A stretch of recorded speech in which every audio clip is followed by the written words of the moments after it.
Ikaze kuri Juferg.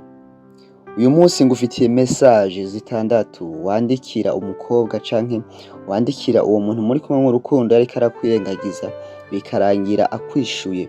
Uko vyogenda uko ariko kose umwandikiye zimwe muri izi message zitandatu, ndisiri neza ijana kwijana yuko ata mukobwa n'umwe atogenda atishuye izi message. Nimba uza kubikoresha bikanka ugaruke muri commentaire utwandikire.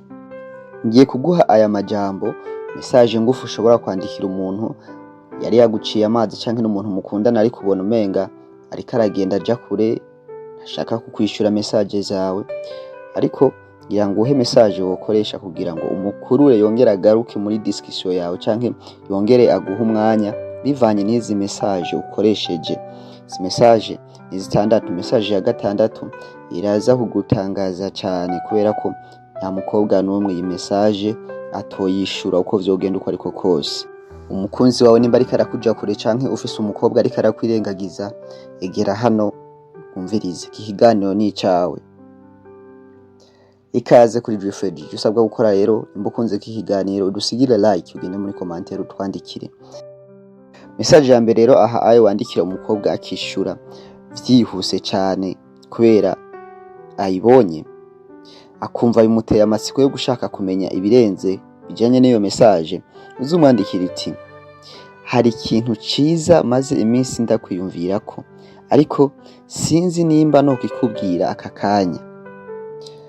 Umukobwa iyo umwandikiye message naho aba yiciye amatwi canke naho ababona umenga message ntariko arazibona, iyo abonye iyi message mu mutima wiwe canke mu mubiri wiwe yumva akandi kantu, yumva umururumba muri we agashaka kumenya ico kintu. Iyi message imutera amatsiko yo gushaka kumenya niki uyu musore canke niki uyu muntu amfitiye nka surprise canke niki uyu muntu ariko aranyiyumvirako. Benshi abakobwa babizi ko bakunda udukado, bakunda ibintu vyiza. Rero aha aye uko biba bimeze kose ategerezwa kukwishura kugira ngo amenye neza ico kintu umwipfuriza ko. Rero umusore yayanse kwishura ucumenya ikindi kiganiro ukurikiza, ariko iyi message uko bigenda kose ategerezwa kuyishura. Message ya kabiri wandikira umukobwa yari yakwikawushije canke umukunzi wawe yari yanse kukwishura ariko agahita akwishura vuba. Uzumwandikira uti: hari ico nshaka ko tuganira ko cingira akamaro hagati yanje nawe, sinzi niba uri tayari canke uri prête akikubwira ubunyene. Iyi message umukobwa yayibonye atangura kwibaza ibintu byinshi indani muri we. Uyu muntu ko twama tuvugana kenshi, uyu muntu ko ari gihe tuba tuvugana, ibi by'agaciro agiye kuzana ni vyagute, ibi bindi bishasha afise bimeze gute. Rero naho iyo bari umukunzi wawe canke ari umuntu nyene muri close ariko atariko arakushura message, yumva nyene muri we afise ikintu cyo gushaka kumenya ivyo bintu ushaka kumubwira nibiki, akaca avuga ati reka mfe kumwumviriza canke reka mfe kumuha umwanya. Rero nk'umusore wateguye neza, iyo aguhaye umwanya ucukoresha ucuprofita uwo mwanya, mugabo ufise urufunguzo canke message wakoresheje kugira ngo agutege ugutwi. Ni message irakora cyane ku bakobwa ushaka ko aguha umwanya wa gutega n'ugutwi. Message ya gatatu wandikira umukobwa yanse kukwishura canke ariko arakurya sini bikarangira akwishuye, ni message ivuga gutya: hari akantu mubonaho keza gatuma nguma mpagaritse umutima kuri wewe, ntakubesha aka kantu kanteye amatsiko cyane. Ugacushira ko n'utu emoji cyangwa ugadushira ko n'udu point d'exclamation cyangwa utuntu two gutangara. Aha umukobwa bizotuma yicara agatangura kwiraba, agatangura kwikontrola, agatangura kuraba hirya no hino, akabura inyishu, akiha inyishu zidasobanutse, mugabo bizorangira akwishuye akubajije ico kintu cyari cyo. Even naho atamwanya yo baguha, even naho yoba atakwiyumvira, ariko iyo umwandikiye iyi message agira amatsiko yo kumenya niki ashatse kumbwira uyu musore canke niki kintu cyahatari ambona ko jewe ntazi. Kubera ko nabakobwa n'abantu bakunda ko umuntu abataka akabavuga ibyiza vyabo, haba n'akantu kabi kakamubwira mugabo bikamutuma ashaka kukamenya naho ko bari kabi. Ariko aha ayo ukoresheje iyi message biratuma umukobwa yumva yuko afise impamvu nyinshi zo kukwishura, impamvu nyinshi zo kukubaza ico kintu icari cyo. Message ya kane ushobora gukoresha canke ubuhinga bwa kane ushobora gukoresha, urashobora kumwandikira uti biragoye cane gutahura hamwe woramuka umenye ivyo nariko ndakwiyumvirako uyu munsi wose.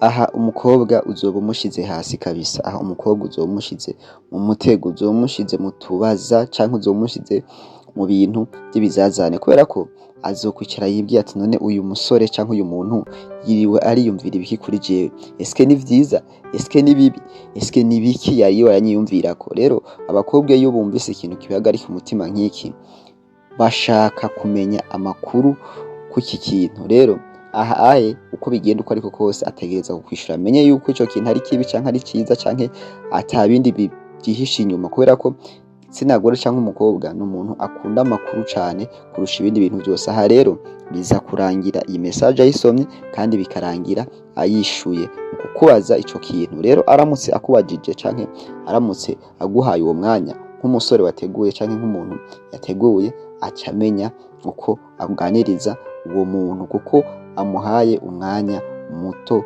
canke amuteze ugutwi. Aha message ya gatanu ushobora gukoresha even n'umuntu mukundana canke n'umuntu muri close cane ariko ariko aragenda atishura message zawe nyine nkuko vyahora. Aha urashobora kumwandikira uti hari ibintu unkorera nkavyishimira cane, ariko ubu ndi busy canke ndiko ndihuta, bonyemerera nkaza kubikubwira mu wundi mwanya canke wonyemerera nkaza kubikubwira hanyuma. Imessage biragoye yuko umukobwa yihanganira uko vyoba bimeze kose, naho yo yihanganira aguma arindiriye yuko uza kumwandikira, aguma kwiyumvira ati none uyu musore canke uyu muntu dusanzwe dukundana niki ndamukorera atari bwambwire, niki kiri hagati yanje nawe atari bwambwire uyu munsi ashimye kumbwira. Iki kintu rero gituma wongera kugarura ya nyota yo gushaka kukuvugisha, ya nyota yo gushaka kumva ivyo uvuga mu matwi y'umukobwa. Rero ni message irakora cyane mu gihe umuntu asa n'uriko guhunga, umuntu asa n'uriko araja kure yawe yanka kwishura message zawe ngo aguhe umwanya gutega ugutwi. Message ya gatandatu ushobora gukoresha ariyo ya nyuma, ni message ushobora kuyikoresha ku muntu muri kumwe canke ku muntu mufitaniye imimenyerano mike ariko ukabona umenga nashaka kuguha umwanya wawe, umenga message zawe arazirengagiza canke arazinuba. Ni message ivuga gutya: hari inkuru mfise nziza cane kuri wewe, ariko reka ndindire gato ndaza kuyikubwira hanyuma mu mwanya uza. Guys, iyi message umukobwa imugira crazy, umukobwa imugira umusazi, parce que abakobwa ikintu ca mbere barakunda kumva ivyo abantu babavuga, barakunda kumva ivyo abantu bavuga kuri bo. Rero mu gihe umubwiye ko umufitiye inkuru kuri we, iyo nkuru aba yumva yishuhiye, inkuru aba yumva ashaka kuyumva umwanya wari wo wose. Nico gituma atangura kwiyumvira ati banaka baba bamvuze iki canke niki kiko kirabagiye ku buzima bwanje ntazi canke bimeze gute. Aha biza kurangira umukobwa yishuye uko vyogenda uko ariko kose. Izi message uko ari zitandatu ndaguhaye, uyize ukoresheje ku mukobwa, ukoresheje imwe, kabiri canke ya gatatu canke ya kane, ategerezwa kukwishura uko bigenda uko ariko kose. Nata mwanya yo baguha niyabona iyi message muri telefone yiwe, ategerezwa kuguha umwanya. Rero nk'umusore uba wateguye ukavuga ati shaka kuvugisha uwo mukobwa, ugakoresha iyi message, hariho rero ayandi majambo ukurikiza canke ikindi kiganiro ukurikiza kugira ngo umukobwa aguhe umwanya ushike kuco wari wipfuza.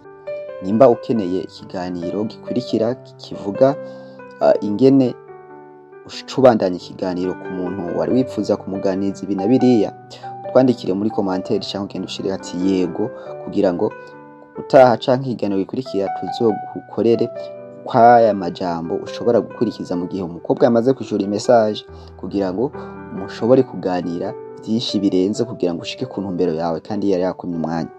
Mwakoze kumviriza iki kiganiro. Nizi nizo message nayo ndabafitiye. Duhure mu kiganiro gikurikira, mubandanye mukora subscribe, twandike no muri commentaire. Murakoze cyane.